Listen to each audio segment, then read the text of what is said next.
Okay, so the best piece of advice I ever had from anyone in the industry, I think, was from my friend Henry Lambert, who was a planner at Rapier when I started there back in 2007. And he now works, I think, for Wyden and Kennedy in Portland, so he's doing very well for himself. Hi, Henry. And he said that the most important thing is to be interesting. And to be interesting, you've got to be interested both in what the agency that you're applying to does and what's going on in the industry, what's going on in the world. You just have to be kind of insatiably curious in order to become an interesting person. So that gives you interesting things to talk about and it gives you a point of view. And that's the kind of thing I think that agencies are looking for, you know, somebody who knows what they think about things and kind of is interested in finding out more.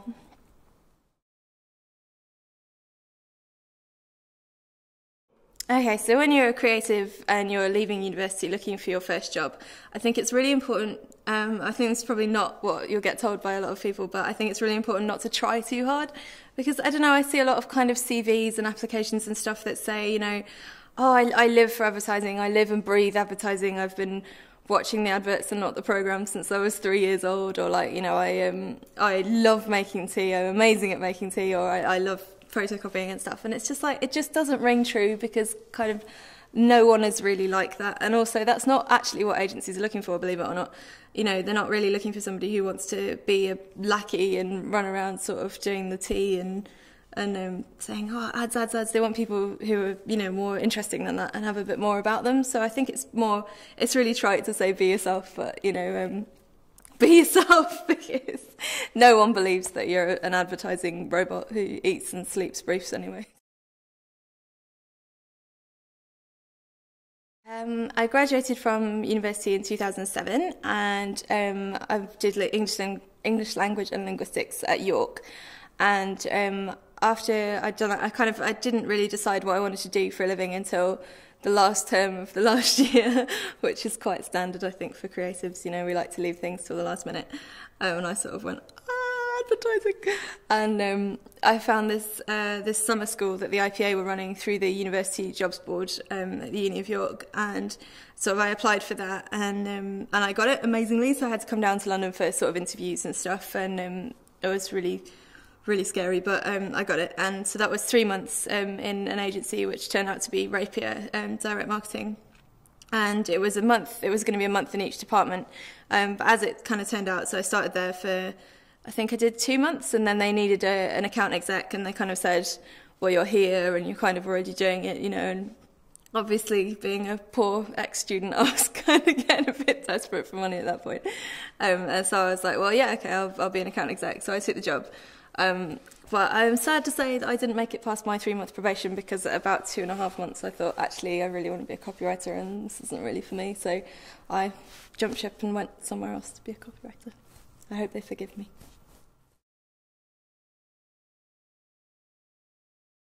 I think the hardest thing about joining the first agency that I went to after university was that kind of at university, you know, you have lectures and you have, you know, your seminars and stuff, but it's only a few hours a day. Like, it's not 9 to 5. And although when it's like exam time or essay time, it's sort of a bit more hardcore, you have so much more time at university. Even like, I had a part-time job and I used to feel like I worked all the hours, you know, that I could, but still, having gone straight into a full-time job, it was just kind of like, I can't believe how little time I have now, that I have to kind of get up really early in the morning, and, you know, and then I'm travelling to work, and then I'm at work, and then, you know, I'm travelling all the way back, and then by the time I got home, you know, I had so little time to do anything that I wanted to do, and I was really tired, and, you know, just doing it all week, it was just such a hard transition after sort of lackadaisical messing around at uni and kind of getting up at whenever and whatnot, but you do get used to it, thankfully, and also I've learnt that I can survive on very little sleep if necessary.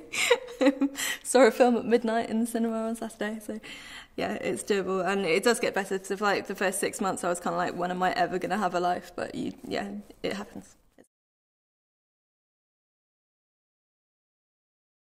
So creatives working from written briefs need to read the brief really carefully, believe it or not. Yeah, that's number one, because I tend to, I mean, I know from experience, I'll read it and then I'll kind of feel like I've got it in my head and I'll go off and start doing things, and then, you know, you come back to it an hour or so later and kind of go, actually, I've kind of gone off on one, I've sort of thought I'm selling, shampoo or whatever, and, I'm selling it to this audience, and I'm kind of thinking, oh, I can do this, and I can do this, and I can do this, and then you totally forget that they've said, please stick to this, or please, bear this in mind or whatever, and you just kind of go off and get overexcited and miss out something very important.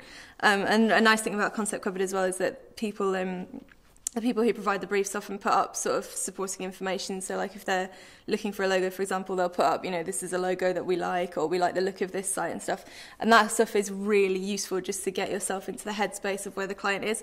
So I think if you work like me and you kind of want to get away from the computer and go and think and draw and mess about, then it's good to print all that stuff off and just kind of have it around you so that you are in the brief when you're in your headspace. I think that helps.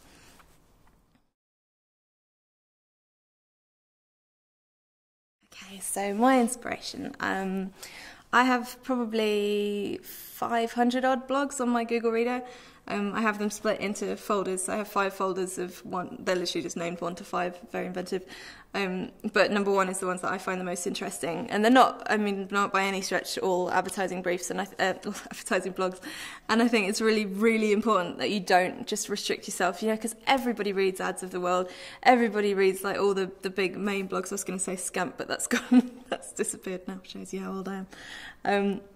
But yeah, everybody reads those, so you don't want to be getting your inspiration from the same place as everybody else, so you're just going to end up in the same headspace as everyone else when you're doing concepts. I think it's important to sort of get an idea of what other people are talking about, like people who have no interest in advertising and just are completely normal, so whether that's kind of internet memes and lolcats and stuff, or whether it's, I don't know, football or whatever, you do tend to find actually that it comes in handy at some point. The more you know about things, the more useful it is.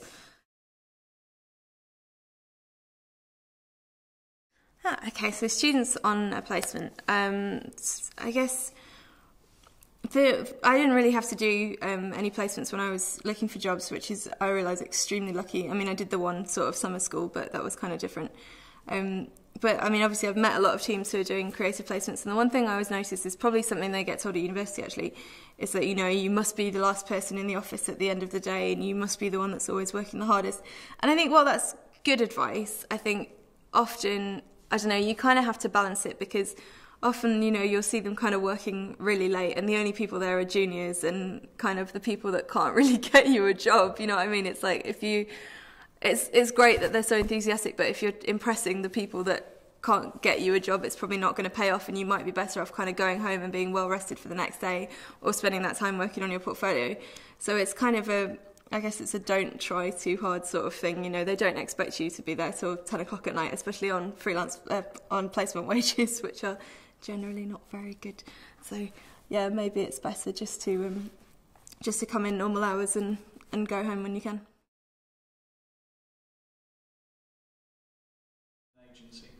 I really like being a freelancer because it means that, as opposed to sort of looking for a permanent job where you're going to be signing a contract, it means that you don't have to kind of research the agencies as well. You can just sort of throw yourself in and just go, well, if I'm only there for a couple of weeks, we'll see how it goes.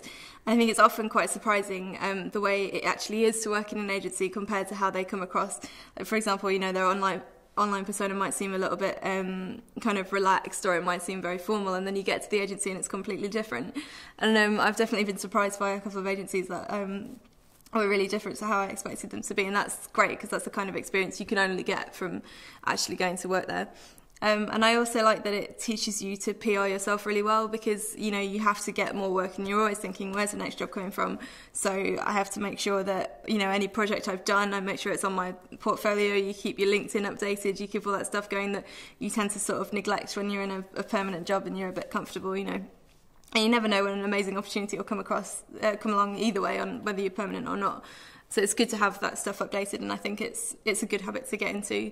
I'm definitely in there now, sort of thinking, I finished this today, it's come out, I need to go on Twitter and say, I did this. I need to go on LinkedIn and go, I did this, hello. Yeah, and that's it really. I guess it's quite nice to have the freedom. The freelance money is very, very nice, as I'm sure you'll know. It's good to be a little bit more flexible and get lots more brands in your book.